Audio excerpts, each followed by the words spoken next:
Today we're going to be making a chocolada, or chocolate accord. Now the reason for this is, well, I was doing a client project and they wanted to try adding a chocolate note to their perfume, which meant I had to start thinking about a chocolate accord. So the other day I went and I made some basic sketches for a chocolate accord, and I thought this could be the topic of today's video. So if you're interested in making your own chocolate accords, or simply the process of making accords in general, then watch the end of this video and I'm sure you'll find something helpful.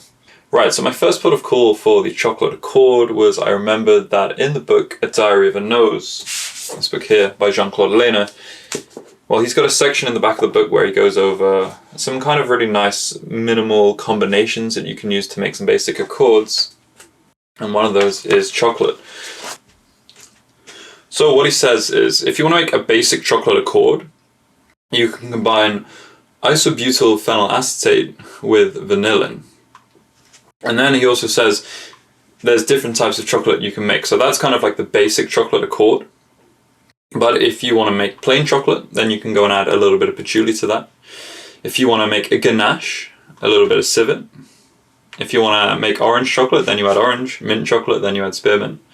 And if you want to make the smell of cocoa powder, then you can add a little bit of iris. So I've got here some vanillin and also some isobutyl phenylacetate. So I'm going to put these on the scent strips and see if it smells like chocolate. Right, so if you don't already know what these smell like, isobutyl phenylacetate. This one's a bit weird to me. It's got kind of sweet tones, like kind of a sweet estery kind of smell. And it also smells a little bit musty to my nose, and it smells very slightly aniseed as well. Now if we go to the vanillin, that's your classic vanilla, kind of cupcake vanilla, you know, smell. Like the kind of vanilla smell that's used in all the kind of different bakery stuff that you're used to. So if we now put these together, so I do actually think if you just really quickly smell that, for a split second, you kind of get like a illusion of chocolate in your head, right? Like for a very split second, and it's not a perfect illusion, but if you think about chocolate and quickly smell that, you can kind of suddenly imagine chocolate, which is pretty cool considering that definitely on their own these two things aren't like that. Definitely I do think vanillin is closer to chocolate than the other one, but I do think just a slight touch of that does help for sure. So anyway, I thought I would do some research and see what other things are found inside of chocolate. Now I found a research paper online and I found out that two other things present in chocolate, which are perfumery raw materials, and there are more, but two of them are beta-ionone and guaiacol. So right here I've got some guaiacol.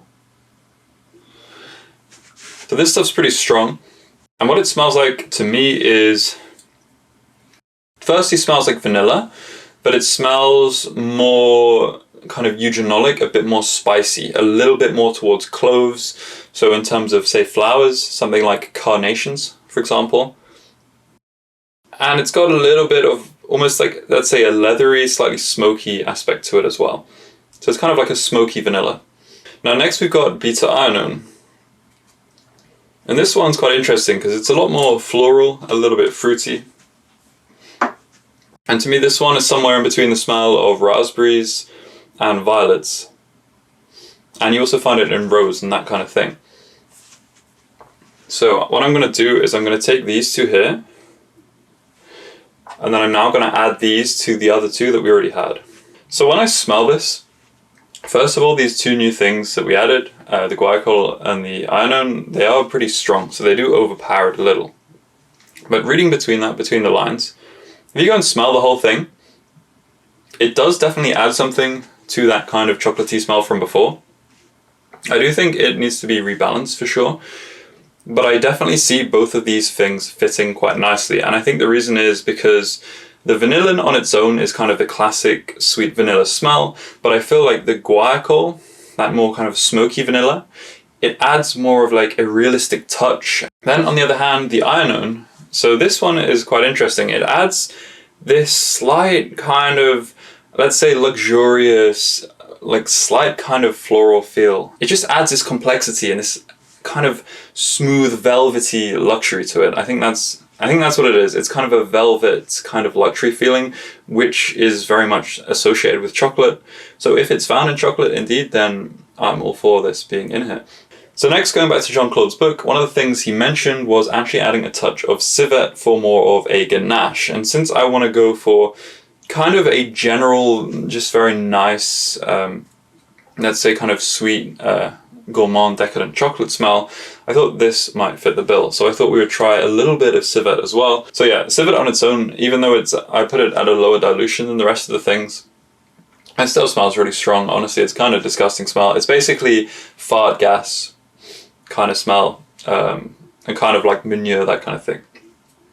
But you know, we'll see how it goes. So surprisingly, in the kind of composition with everything else, you don't really notice the civet anymore. And it actually kind of works fine. It does add this kind of like warm element to it. And obviously this isn't real civet, which is a good thing, right? It's just some kind of synthetic version, so puts my mind to rest slightly. But yeah, having civet in there, I can't really tell, to be honest, how much of a positive effect it has, but it definitely hasn't particularly harmed it, and I think it does kind of fit. So I think, again, we can probably keep this in here. Now finally, I've got another raw material, which is one I remembered I had, and this one is called Coco Hexanal. And out of all the raw materials I have, this one actually smells a little bit like cocoa powder on its own, so I thought this would be kind of silly not to add in. So again, this one is really strong. I've got it diluted a bit lower than everything else. And as soon as you open the bottle and dip that scent strip, before even smelling it, you can smell this kind of cocoa powder smell coming at you. It's also got this kind of banana smell to it a little bit as well. And yeah, this one just really does smell, if you've ever had roasted cocoa nibs, it smells a lot like that. But it also does smell just slightly like kind of decaying bananas, that kind of thing. But I really think out of all the raw materials, this one probably is the closest to that kind of chocolate cocoa smell so far. Actually, I'm kind of interested to know if even just this and vanillin would make a good chocolate accord. But adding it to everything else. So as soon as I've added that, the whole thing has suddenly become a lot more realistic. It's suddenly become a lot more chocolatey. And at this point, I think even after, you don't just have to smell it straight away, but even if you hold the whole thing to your nose for quite a bit longer, it still gives you this illusion of chocolate to some degree, so that's kind of cool. So yeah, at this stage, I'd kind of had all these scent strips, and I thought now it's actually time to start blending all of these things together and try to make a quick sketch for an accord. Before we do that though, I did just mention that I thought the Coco Hexanal and the vanillin alone could do a good job, and I never actually tried that before, so I'm just going to do it now quick. So funnily enough, smelling that, when you put these two together, it actually smells a lot more like a banana milkshake, which I wasn't really expecting. Somehow the vanillin's brought out the banana element and it's added a sweetness to it. I mean, it still does smell a bit like chocolatey as well, but I actually think all of those 6 things together did definitely smell a lot more like chocolate overall. So yeah, that's probably a good thing, because otherwise what I prepared for the video might be screwed up. So onto the trials. So I basically did a first trial, which is where I added all 6 of those raw materials, and I tried to put them at levels which I thought would be suitable based on how strong they were and how much I thought that they would, you know, how strong I would actually want them to be in this formula. So I thought that the one thing on its own that really does smell a lot like chocolate, or give you the kind of chocolatey vibe, it really is a thing that without it, I feel like it's going to be having a hard time being like chocolate, is the vanillin. And that makes sense because vanillin is a big ingredient in chocolate. So I decided to put quite a large amount of vanillin, and I used 0.7 grams. Next then, for the guaiacol and the beta-ianone, I thought, you know, these things, when I added them, they seemed to help the scent of the chocolate a lot, and I thought, well, both of them are actually found in chocolate, so maybe these could be at a reasonable level as well. So I put 0.1 grams, so still a lot less than the vanillin. I honestly thought the vanillin was going to be the important thing, and the other things were either just so strong you didn't want much of them, or that they're not the main character. Like these two, you didn't want too much of them because of that. So then the isobutyl phenyl acetate, again I put a little bit less, only 0.066 grams of that, and the reason for that was just, I thought that compared to the guaiacol and the beta-ianone, the actual smell of this thing on its own wasn't quite so nice. It did have that kind of aniseed smell, which I didn't want to come through in the final accord, so I thought let's just be a bit safe on that, just in case. Then for the civet and the Coco Hexanal, with these two I was really conservative, and that's just because they're so overpoweringly strong. I thought even in trace amounts these two should work fine. Now let's smell it. So when I smelled this, it was decent, you know. It kind of gave a similar effects, but I don't think it was quite as good actually as when we just had all the scent strips together. And I think the reason is because a few of the elements were really overpowering, especially to my nose, the guaiacol, that kind of slight smoky vanilla thing, that was really prominent and just dominating everything else.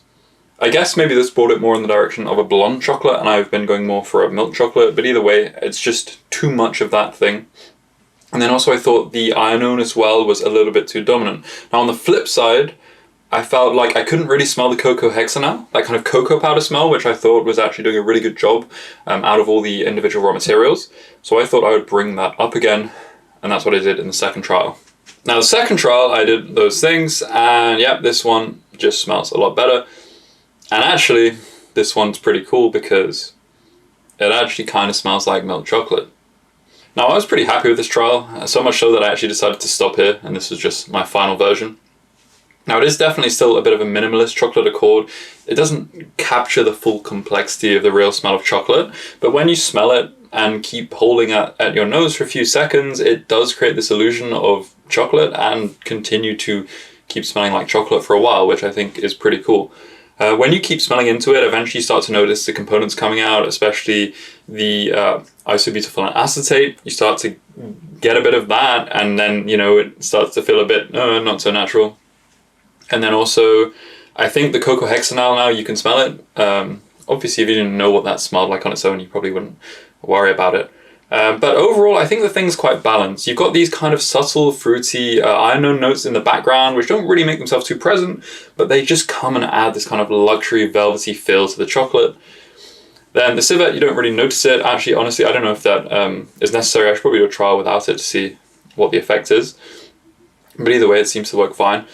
Then we've got the vanilla in there, the main thing, which just kind of overall allows the thing to take on the chocolatey smell.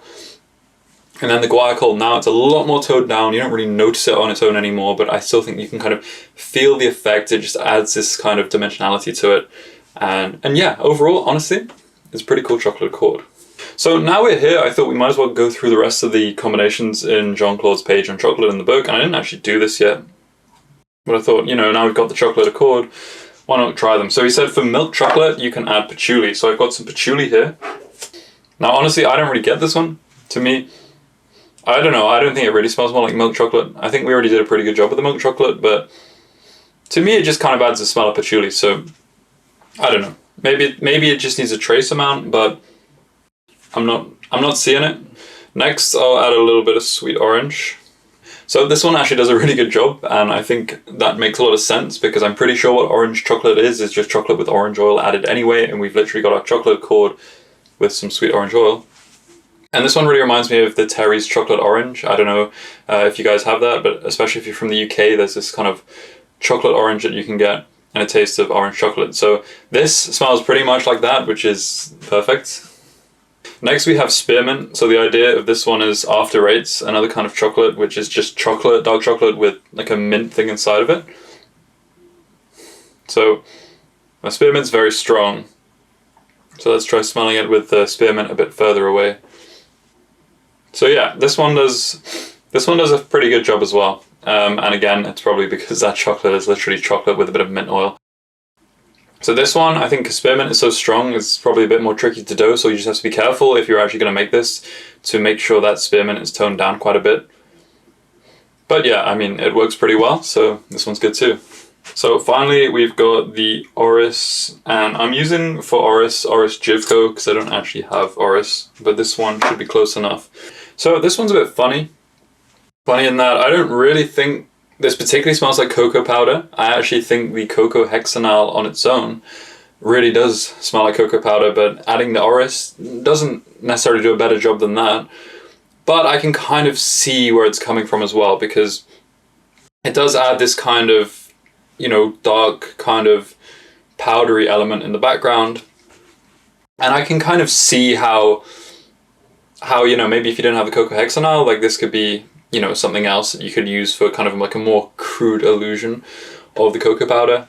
I don't really think, yeah, if you're going for like super realism, I don't think this is the one, but I can also see that maybe in the context of a perfume, actually this, depending on the perfume, depending on what else you've got in there, maybe this could be a better option if it's going to fit better with all the other elements, and then it still gives you this kind of quote-unquote illusion of the cocoa powder. So I think, yeah, this one may be a bit in the middle. And another thing is, I once had a free sample of Pell Wall's chocolate accord or cocoa accord, and I remember that also smelled a little bit like Oris as well. So maybe they had the same idea and tried that in their one as well. I'm not sure. So yeah, that's it. That's my chocolate accord. Feel free to go and take that formula if you want for yourself, try it out, and maybe make some modifications. I'm sure you can make it even better.